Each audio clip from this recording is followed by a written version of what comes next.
No hay mayor mentira que la muerte. Amados. Cuando el hombre ha conocido algo, se libera de ello. Y cuando el hombre ha llegado a conocer algo, es capaz de triunfar sobre ello. Nuestro fracaso y nuestra derrota solo se deben a nuestra ignorancia. La derrota se debe a la oscuridad. Cuando hay luz, la derrota es imposible. La luz se convierte en victoria. Lo primero que quisiera deciros de la muerte es que no hay mayor mentira que la muerte. Pero, con todo, la muerte parece verdadera. No solo parece verdadera, sino que parece, incluso, que es la verdad cardinal de la vida. Parece que toda la vida está ordenada por la muerte. Aunque la olvidemos, o aunque no la tengamos en cuenta, la muerte sigue estando cerca de nosotros por todas partes. La muerte está aún más cerca de nosotros que nuestra sombra. Hemos estructurado nuestras mismas vidas a partir de nuestro miedo a la muerte. El miedo a la muerte ha creado la sociedad, la nación, la familia y los amigos. El miedo a la muerte nos ha hecho perseguir el dinero y nos ha hecho ambicionar posiciones sociales más elevadas. Y lo más sorprendente es que nuestros dioses y nuestros templos también han surgido del miedo a la muerte. Por miedo a la muerte, hay personas que rezan de rodillas. Por miedo a la muerte, hay personas que rezan a Dios con las manos unidas y elevadas hacia el cielo. Y nada más falso que la muerte. Por eso, cualquier sistema de vida que hayamos creado creyendo que la muerte es verdadera se ha convertido en falso. ¿Cómo conocemos la falsedad de la muerte? ¿Cómo podemos saber que no hay muerte? Mientras no lo sepamos, no perderemos el miedo a la muerte, nuestras vidas seguirán siendo falsas. Mientras exista el miedo a la muerte, no podrá haber vida auténtica. Mientras temblemos de miedo hacia la muerte, no podremos acopiar la capacidad de vivir nuestras vidas. Solo pueden vivir aquellos para los que la sombra de la muerte ha desaparecido para siempre. ¿Cómo podrá vivir una mente asustada y temblorosa? ¿Y cómo es posible vivir cuando parece que la muerte se acerca a cada instante? ¿Cómo podemos vivir? Por mucho que dejemos de tener en cuenta la muerte, nunca la olvidamos del todo. No importa que llevemos el cementerio a las afueras de la ciudad, la muerte sigue mostrándonos su rostro. Todos los días muere alguien. Todos los días se presenta en alguna parte la muerte y hace temblar los cimientos mismos de nuestras vidas. Cuando vemos que se produce la muerte, somos conscientes de nuestra propia muerte. Cuando lloramos la muerte de alguien, no solo nos hace llorar la muerte de esa persona, sino también el recuerdo renovado de la nuestra propia. No solo sentimos dolor y pena por la muerte de otra persona, sino por la posibilidad aparente de la nuestra propia. Toda muerte que acontece es, al mismo tiempo, nuestra propia muerte. ¿Y cómo podemos vivir, mientras sigamos rodeados de la muerte? Vivir de esta forma es imposible. Así no podemos conocer lo que es la vida, ni su alegría, ni su belleza, ni su bendición. Así no podemos alcanzar el templo de Dios, la verdad suprema de la vida. Los templos que se han creado por miedo a la muerte no son los templos de Dios. Las oraciones que se han compuesto por miedo a la muerte tampoco son oraciones dirigidas a Dios. Solo el que está lleno de la alegría de la vida alcanza el templo de Dios. El reino de Dios está lleno de alegría y de belleza, y las campanas del templo de Dios solo repican para los que están liberados de los temores de todo tipo, para los que se han quitado de encima todos los miedos. Esto hace parecer difícil, dado que nos gusta vivir con miedo. Pero esto no es posible. Solo puede ser verdadera una de las dos cosas. Recordadlo. Si la vida es verdadera, entonces la muerte no puede ser verdadera. Y si la muerte es verdadera, entonces la vida no será más que un sueño, una mentira. Entonces la vida no puede ser verdadera. Las dos cosas no pueden existir simultáneamente. Pero nosotros nos aferramos a las dos cosas a la vez. Tenemos la sensación de que estamos vivos y tenemos además la sensación de que estamos muertos. He oído hablar de un fakir que vivía en un valle lejano. Mucha gente iba a visitarlo para hacerle preguntas. Una vez, un hombre llegó ante él y le pidió que le explicara algo acerca de la vida y de la muerte. El fakir dijo: te invito a aprender sobre la vida, mi puerta está abierta. Pero si quieres aprender sobre la muerte debes ir a otra parte, porque yo no he muerto ni moriré nunca. No tengo experiencia con la muerte. Si quieres aprender sobre la muerte, pregunta a los que han muerto, pregunta a los que ya están muertos. El fakir se rió y siguió diciendo: ¿pero cómo podrás preguntar a los que ya están muertos? Y si me pides la dirección de un muerto, no puedo dártela. Pues desde que he llegado a saber que no puedo morir, también sé que nadie muere, que nadie ha muerto jamás. Pero ¿cómo podemos creer a este fakir? Todos los días vemos morir a alguien. La muerte se presenta diariamente. La muerte es la verdad suprema. Se hace visible penetrando hasta el centro de nuestro ser. Podemos cerrar los ojos, pero, por lejos que estemos de ella, sigue visible. Por mucho que nos apartemos de ella, por mucho que huyamos de ella, sigue rodeándonos. ¿Cómo podemos demostrar la falsedad de esta verdad? Por supuesto, algunas personas intentan demostrar su falsedad. Solo por su miedo a la muerte, la gente cree en la inmortalidad del alma. Por puro miedo. No saben, se limitan a creer. Todas las mañanas, algunas personas se sientan en un templo o en una mezquita y repiten: nadie muere. El alma es inmortal. Se equivocan al creer que el alma se hará inmortal por el mero hecho de repetir las palabras el alma es inmortal. La muerte nunca se vuelve falsa por estas repeticiones. Solo conociendo la muerte es posible demostrar su falsedad. Recordemos que esto es muy extraño. Siempre aceptamos lo opuesto a lo que no dejamos de repetir. Cuando alguien dice que es inmortal, que el alma es inmortal, cuando repite esto, no hace más que indicar que sabe, muy dentro de sí, que morirá, que tendrá que morir. Si supiera que no ha de morir, no tendría que hablar tanto de la inmortalidad. Solo los que tienen miedo siguen repitiéndolo. Y veréis que la gente teme a la muerte en aquellos países, en aquellas sociedades que más hablan de la inmortalidad. En nuestro país se habla incansablemente de la inmortalidad del alma. ¿Pero hay alguien en la tierra que tema a la muerte más que nosotros? Nadie teme a la muerte más que nosotros. ¿Cómo podemos reconciliar estos dos extremos? ¿Es posible que un pueblo que cree en la inmortalidad del alma caiga en la esclavitud? Preferiría la muerte. Estaría dispuesto a morir, pues sabría que no hay muerte. Los que saben que la vida es eterna, que el alma es inmortal, serían los primeros que llegarían a la luna. Serían los primeros que escalarían el Everest. Serían los primeros que explorarían las profundidades del Océano Pacífico. Pero no, nosotros no somos de esos. Ni escalamos el Everest, ni llegamos a la luna, ni exploramos las profundidades del Océano Índico. Y nosotros somos el pueblo que cree en la inmortalidad del alma. En realidad, nos da tanto miedo la muerte que, por miedo a ella, no dejamos de repetir: el alma es inmortal. Y nos hacemos la ilusión de que, a fuerza de repetirlo, quizás se haga realidad. Nada se hace realidad a fuerza de repetirlo. No es posible negar la muerte a base de repetir que la muerte no existe. Tendremos que conocer la muerte, tendremos que encontrarnos con ella, tendremos que vivirla. Tendréis que familiarizaros con ella. Pero, en vez de ello, no dejamos de huir de la muerte. ¿Cómo podemos verla? Cuando vemos la muerte, cerramos los ojos. Cuando pasa un funeral por la calle, la madre encierra en casa a su hijo y le dice: no salgas, ha muerto alguien. Incineramos los cadáveres en las afueras de los pueblos para que nadie lo vea, para que no tengamos la muerte allí mismo, ante nuestros ojos. Y si hablamos a alguien de la muerte, la otra persona nos prohíbe que toquemos ese tema. Una vez conviví con un sannyasin. Él hablaba todos los días de la inmortalidad del alma. Yo le pregunté: ¿te das cuenta de que te estás acercando a la muerte? Él me respondió: no digas cosas de mal agüero. No es bueno hablar de esas cosas. Yo le dije: si una persona dice, por una parte, que el alma es inmortal, pero por otra parte le parece de mal agüero hablar de la muerte, entonces está confundiéndolo todo. No debe encontrar nada temible, ningún mal augurio, nada malo, en hablar de la muerte. Pues, para él, no hay muerte. Aunque el alma es inmortal, yo prefiero no hablar de la muerte para nada, me dijo él. No debemos hablar de cosas tan carentes de significado y tan amenazadoras. Todos hacemos lo mismo. Damos la espalda a la muerte y huimos de ella. He oído contar lo siguiente. Cierto día, en un pueblo, un hombre se volvió loco. Era una tarde calurosa y el hombre andaba solo por un camino apartado. Andaba con bastante prisa, intentando no asustarse. Es posible asustarse cuando hay alguien, pero ¿cómo puede asustarse alguien cuando no hay nadie? Pero nosotros nos asustamos cuando no hay nadie. En realidad, nos tenemos miedo a nosotros mismos, y cuando estamos solos el miedo es todavía mayor. A nadie tememos más que a nosotros mismos.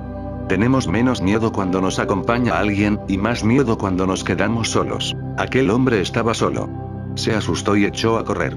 Todo estaba tranquilo y silencioso. Era por la tarde. No había nadie. Cuando empezó a correr más deprisa, percibió el sonido de unos pies que corrían detrás de él. Lo invadió el pánico. Pensó que alguien lo seguía. Lleno de temor, miró atrás de reojo y vio que lo perseguía una larga sombra. Era su propia sombra. Pero, cuando vio que lo perseguía una sombra larga, siguió corriendo más deprisa todavía. Aquel hombre no podía detenerse, porque, cuanto más corría, más deprisa corría la sombra tras de él. Por último, el hombre se volvió loco. Pero hay personas que veneran incluso a los locos. Cuando la gente lo veía pasar corriendo por los pueblos, creían que seguía alguna gran práctica ascética. Jamás se detenía, salvo en la oscuridad de la noche, cuando desaparecía la sombra y él creía que no tenía a nadie detrás. Más tarde, no se detenía siquiera de noche, pues pensaba que a pesar de todo lo que había corrido por el día la sombra lo alcanzaba mientras él descansaba de noche, para perseguirlo de nuevo a la mañana siguiente. De modo que seguía corriendo hasta por la noche. Al fin se volvió completamente loco. No comía ni bebía. Millares de personas lo veían correr y le arrojaban flores. Algunos le entregaban un pedazo de pan o algo de agua. La gente lo veneraba cada vez más. Millares de personas le presentaban sus respetos. Pero el hombre estaba cada vez más enloquecido, hasta que, un día, cayó al suelo y murió. Los habitantes del pueblo donde habían muerto cavaron su tumba bajo la sombra de un árbol y pidieron a un viejo fakir del pueblo que grabara en la lápida una inscripción. El fakir escribió una línea en la lápida: allí sigue la tumba, en un pueblo, en alguna parte. Es posible que la veáis algún día. Leed la línea. El fakir escribió en la lápida: yace aquí un hombre que huyó de su sombra toda su vida, que derrochó toda su vida huyendo de una sombra. Y ese hombre no sabía siquiera tanto como sabe su lápida. Pues la lápida está en la sombra y no corre, así no hace sombra. Nosotros corremos también. Podemos asombrarnos de que un hombre huya de su propia sombra, pero también nosotros huimos de sombras. Y aquello de lo que huimos también se pone a perseguirnos. Cuanto más corremos, más deprisa nos sigue, pues es nuestra propia sombra. La muerte es nuestra propia sombra. Si huimos de ella, no seremos capaces de plantarnos ante ella y de reconocer lo que es. Si aquel hombre se hubiera detenido y hubiera visto lo que tenía detrás, quizás se hubiera echado a reír y hubiera dicho: ¿quién soy yo, que huyó de una sombra? Nadie puede escaparse de una sombra. Nadie puede, siquiera, luchar con una sombra y vencerla. Pero esto no quiere decir que la sombra sea más fuerte que nosotros, ni que no podamos vencer nunca. Lo único que quiere decir es que no hay sombra, que no es una cuestión de vencer. No podemos triunfar sobre lo que no existe. Por eso se sigue dejando derrotar la gente por la muerte. Porque la muerte no es más que una sombra de la muerte. Mientras la vida avanza, su sombra la sigue también. La muerte es la sombra que se forma tras de la vida, y nosotros no queremos nunca volver la vista atrás para ver lo que es. Hemos caído agotados muchas veces, después de haber realizado esta carrera una y otra vez. No es que hayáis llegado a esta orilla por primera vez. Podéis haber estado aquí antes. Quizás no fuera esta orilla, sería alguna otra orilla. Quizás no fuera este cuerpo, sería algún otro cuerpo. Pero la carrera debió ser la misma. Las piernas debieron ser las mismas. La carrera debió ser la misma. Vivimos muchas vidas cargando con el miedo a la muerte, pero no somos capaces de reconocerla ni de verla. Estamos tan asustados y tan llenos de miedo que, cuando se acerca la muerte, cuando su sombra total se cierne sobre nosotros, el miedo nos deja inconscientes. En general, nadie se mantiene consciente en el momento de la muerte. Si nos mantuviéramos conscientes por una vez, el miedo a la muerte desaparecería para siempre. Si una persona viera, aunque solo fuera una vez, lo que es morir, lo que sucede en la muerte, la siguiente vez no tendría miedo a la muerte porque no habría muerte. Esto no quiere decir que triunfaría sobre la muerte. Solo podemos triunfar sobre las cosas que existen. Por el simple hecho de conocer la muerte, esta desaparece. Entonces no queda nada sobre lo que triunfar. Hemos muerto muchas veces, pero cada vez que se ha producido la muerte nos hemos quedado inconscientes. Esto se parece a cuando el médico o el cirujano nos anestesia antes de operarnos para que no sintamos el dolor. Tenemos tanto miedo a morir que en el momento de la muerte nos quedamos inconscientes voluntariamente. Nos quedamos inconscientes un poco antes de morir. Morimos inconscientes, y después renacemos en un estado de inconsciencia. No vemos la muerte ni vemos el nacimiento. Por ello, nunca somos capaces de comprender que la vida es eterna. El nacimiento y la muerte no son más que paradas donde nos cambiamos de ropa o cambiamos de caballos. Antiguamente, cuando no había ferrocarriles, la gente viajaba en diligencias de caballos. Pasaban por los pueblos y, cuando los caballos estaban cansados, los cambiaban en la posta por caballos de refresco. Cuando llegaban al pueblo siguiente volvían a cambiar de caballos. Pero los que cambiaban de caballos no advertían nunca que lo que hacían era como morir y volver a nacer, porque cuando cambiaban de caballos estaban plenamente conscientes. Algunas veces sucedía que un jinete viajaba después de haber bebido. Cuando miraba a su alrededor en ese estado, se preguntaba cómo había cambiado todo, cómo era que todo parecía tan diferente. He oído decir que cierto jinete borracho llegó a decirse, ¿es posible que yo haya cambiado también? Ni siquiera me parece que este sea el mismo caballo que llevaba antes. ¿Es posible que me haya convertido en un hombre diferente? El nacimiento y la muerte no son más que postas donde se cambia de vehículo, donde se dejan atrás los vehículos viejos, donde se abandonan los caballos cansados y se toman otros de refresco. Pero ambos actos tienen lugar en nuestro estado de inconsciencia. Y la persona cuyo nacimiento y cuya muerte se producen en este estado de inconsciencia no puede vivir una vida consciente. Realiza su vida casi en un estado semiconsciente, casi en un estado de semivigilia. Lo que quiero decir es que es fundamental ver la muerte, comprenderla, reconocerla. Pero esto solo es posible cuando morimos. Solo podemos verlo cuando estamos muriendo. Entonces, ¿qué haremos ahora? Y si solo vemos la muerte cuando estamos muriendo, entonces no tenemos manera de comprenderla, pues en el momento de la muerte estaremos inconscientes. Sí, podemos hacer algo ahora. Podemos realizar el experimento de entrar en la muerte por voluntad propia. Y puedo decir que la meditación o samadhi no es nada más que eso. La experiencia de entrar voluntariamente en la muerte es la meditación, el samadhi. El fenómeno que se producirá automáticamente un día al dejar el cuerpo podemos producirlo voluntariamente creando un distanciamiento, dentro de nosotros, entre el yo y el cuerpo. Así, dejando el cuerpo desde dentro, podemos conocer el suceso de la muerte, podemos conocer el acontecimiento de la muerte. Podemos conocer la muerte hoy, esta tarde, porque el acontecimiento de la muerte significa simplemente que nuestra alma y nuestro cuerpo conocerán, en ese viaje, la misma distinción entre ambos que se producen cuando el viajero deja atrás su vehículo y prosigue su viaje. He oído contar que un hombre fue a visitar a un fakir musulmán, el jeque Farid, y le dijo: hemos oído decir que cuando cortaron a Mansor las manos y las piernas él no sintió dolor. Es difícil de creer. Hasta una espina duele cuando nos la clavamos en el pie. ¿Cómo no va a doler que a uno le corten las manos y las piernas? Parece que todos esos relatos son unas fantasías. Se dice, añadió también el hombre, que cuando clavaron a Jesús en la cruz él no sintió ningún dolor. Y pudo decir sus últimas oraciones. Es difícil de creer lo que dijo Jesús en sus últimos momentos, sangrando y desnudo, herido de espinos, con las manos clavadas. Jesús dijo: perdónalos, porque no saben lo que hacen. Debéis de haber oído esta frase. Y todas las gentes de todo el mundo que creen en Cristo la repiten continuamente. La frase es muy sencilla. Jesús dijo: Señor, perdónalos, porque no saben lo que hacen. Las personas que leen esta frase suelen entender que Jesús dice que aquellas pobres gentes no sabían que estaban matando a un hombre bueno como era él. No, aquello no era lo que quería decir Jesús. Lo que quería decir Jesús era lo siguiente: estas gentes insensibles no saben que la persona a la que están matando no puede morir. Perdónalos, porque no saben lo que hacen. Hacen algo imposible. Están cometiendo el acto de matar, que es imposible. Es difícil creer que una persona a la que están a punto de matar manifestase tanta comprensión, dijo aquel hombre. En realidad, estaría lleno de ira. Farid soltó una carcajada y dijo: has planteado una buena pregunta, pero te responderé más tarde. Primero, hazme un pequeño favor. Tomó un coco que estaba en el suelo cerca de él, se lo entregó y le pidió que rompiera la cáscara con cuidado de no estropear la pulpa. Pero el coco estaba verde, y el hombre dijo: perdona, no puedo hacerlo. El coco está completamente verde, y si rompo la cáscara se estropeará también la pulpa. Farid le pidió que dejase a un lado el coco. Después le entregó otro coco, que estaba maduro, y le pidió que rompiera la cáscara. ¿Puedes salvar la pulpa?, le preguntó. Y el hombre respondió: sí, puedo salvar la pulpa. Te he dado una respuesta, dijo Farid. ¿Me has comprendido? No he comprendido nada, respondió el hombre. ¿Qué tiene que ver un coco con tu respuesta?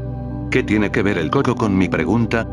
Deja también este coco, dijo Farid. No hace falta romperlo, ni ningún otro. Lo que te estoy indicando es que hay un coco verde que tiene unidas la cáscara y la pulpa. Si se golpea la cáscara, se estropea también la pulpa. Y también hay un coco maduro. ¿En qué se diferencia el coco maduro del coco verde? Hay una ligera diferencia. La pulpa del coco maduro se ha encogido en el interior y se ha separado de la cáscara. La cáscara se ha separado de la pulpa. Ahora, como tú dices, se puede romper la cáscara salvando la pulpa. Así he respondido a tu pregunta. Sigo sin entenderlo, dijo el hombre. Ve, muere y comprende, dijo el fakir. De otro modo no podrás seguir lo que estoy diciendo. Pero ni siquiera entonces serás capaz de seguir mis palabras, porque en el momento de la muerte te quedarás inconsciente. Un día se separará la cáscara de la pulpa, pero en ese momento te quedarás inconsciente. Si quieres comprender, empieza ahora a separar la pulpa de la cáscara. Ahora, mientras estás vivo, si la cáscara, el cuerpo, y la pulpa, la conciencia, se separan en este mismo instante, se acaba la muerte. Con la creación de este distanciamiento llegaréis a saber que la cáscara y la pulpa son dos cosas independientes. Que sobrevivís aunque se rompa la cáscara, que no hay posibilidad de que os disgreguéis, de que desaparezcáis. En ese estado, aunque acontezca la muerte, no podrá penetrar dentro de vosotros. Acontecerá fuera de vosotros. Lo que sois vosotros sobrevivirá. Este es el significado mismo de la meditación o samadhi. Aprender a separar la cáscara de la pulpa. Se pueden separar porque son cosas independientes. Se pueden conocer por separado porque son cosas independientes. Por eso llamo yo a la meditación una entrada voluntaria en la muerte, se encuentra con ella y llega a saber que la muerte está allí, pero yo sigo aquí. Sócrates estaba a punto de morir. Se aproximaban los últimos momentos. Ya estaban preparando el veneno para matarlo. Él preguntaba una y otra vez. ¿Se hace tarde? ¿Cuándo terminarán de preparar el veneno? Sus amigos lloraban y le decían. ¿Estás loco? Queremos que vivas un poco más. Hemos sobornado al que ha de preparar el veneno. Lo hemos persuadido para que trabaje despacio. Sócrates salió y dijo al que preparaba el veneno. Estás tardando demasiado. Parece que no sabes hacerlo. ¿Eres nuevo en el oficio? ¿Nunca habías preparado veneno? ¿Nunca habías administrado veneno a un condenado? Llevo administrando veneno toda mi vida, dijo el hombre, pero nunca había visto a un loco como tú. ¿Por qué tienes tanta prisa? Lo estoy preparando despacio para que puedas respirar un poco más, para que vivas un poco más, para que conserves la vida un poco más. Y tú no dejas de decir locuras, de decir que se hace tarde. ¿Por qué tienes tanta prisa por morir? Tengo mucha prisa porque quiero ver la muerte, dijo Sócrates, quiero ver cómo es la muerte. Y también quiero ver, aun cuando se haya producido la muerte, si yo sobrevivo o no. Si no sobrevivo, se acabó toda la cuestión. Y si sobrevivo, entonces se acabó la muerte. En realidad, quiero ver quién morirá con la muerte. ¿Morirá la muerte, o moriré yo? Quiero ver si sobrevivirá la muerte o si seré yo el que sobreviva. Pero ¿cómo podré ver esto si no es estando vivo? Entregaron a Sócrates el veneno. Sus amigos empezaron a llorar por él. No estaban en su sano juicio. ¿Y qué hacía Sócrates? Les decía. El veneno me ha llegado a las rodillas. Tengo las piernas completamente muertas hasta las rodillas. Si me las cortasen, no me enteraría. Pero, amigos míos, os diré que aunque tengo muertas las piernas sigo vivo. Esto significa que una cosa es segura. Yo no era mis piernas. Sigo aquí. Estoy aquí completamente. Nada en mí se ha disuelto todavía. Ahora he perdido las dos piernas, siguió diciendo Sócrates. Todo ha terminado hasta mis pantorrillas. Si me cortaseis las piernas por las pantorrillas no sentiría nada. Pero yo sigo aquí. Y aquí están mis amigos, que siguen llorando. No lloréis, dice Sócrates, mirad. He aquí una oportunidad para vosotros. Un hombre se está muriendo y os está informando de que sigue vivo. Podéis cortarme las piernas enteras, y ni siquiera así estaré muerto. Aún así seguiré aquí. También se me están insensibilizando las manos. Mis manos también morirán. Ah. ¿Cuántas veces me he identificado con estas manos, con estas mismas manos que ahora me están dejando? Pero yo sigo aquí. Y Sócrates sigue hablando así mientras muere. Lentamente, todo se pacifica, dice. Todo se hunde, pero yo sigo intacto. Dentro de un rato quizás no sea capaz de seguir informándoos, pero no creáis por eso que ya no estoy. Pues si yo estoy aquí después de perder tanto de mi cuerpo, ¿cómo podría llegarme el fin por perder un poco más del cuerpo? Quizás no sea capaz de informaros, pues eso solo es posible a través del cuerpo, pero yo permaneceré. En el último momento, dice. Ahora, quizás os digo lo último. Me falla la lengua. No podré deciros una sola palabra más, pero todavía os digo que existo. Hasta el último momento de la muerte siguió diciendo. Sigo vivo. También en la meditación debemos entrar lentamente en el interior. Y las cosas empiezan a desprenderse gradualmente, una tras otra. Se crea un distanciamiento con todas y cada una de las cosas, y llega un momento en que se siente que todo está lejos, distanciado. Uno se siente que el cadáver de otra persona está tendido en la orilla, pero uno existe. El cuerpo está allí tendido, pero no existe. Separado, totalmente independiente y diferenciado. Cuando conocemos en vida la experiencia de ver la muerte cara a cara, ya no tenemos nada que ver con la muerte. La muerte seguirá viniendo, pero será como hacer una parada. Será como cambiarse de ropa, será como tomar caballos de refresco, como ponerse un cuerpo nuevo y emprender un nuevo viaje, por nuevos caminos, hacia mundos nuevos. Pero la muerte nunca será capaz de destruirnos. Esto solo se puede saber encontrándose con la muerte. Tendremos que conocerla. Tendremos que pasar por ella. Como tenemos tanto miedo a la muerte, ni siquiera somos capaces de meditar. Muchas personas vienen a mí y me dicen que son incapaces de meditar. ¿Cómo puedo decirles que su problema verdadero es otro? Su problema verdadero es el miedo a la muerte y la meditación es un proceso de muerte. En estado de meditación total llegamos al mismo punto al que llega un muerto. La única diferencia es que el muerto llega allí en estado de inconsciencia, mientras que nosotros llegamos allí conscientemente. Esta es la única diferencia. El muerto no tiene conocimiento de lo que ha pasado, de cómo se rompió la cáscara y sobrevivió la pulpa. El buscador que practica la meditación sabe que la cáscara y la pulpa se han separado. El motivo fundamental que impide a la gente practicar la meditación es el miedo a la muerte. No hay otro motivo. Los que temen a la muerte no pueden entrar nunca en el samadhi. El samadhi es una invitación voluntaria a la muerte. Se invita a la muerte. Ven, estoy preparado para morir. Quiero saber si sobreviviré o no tras la muerte.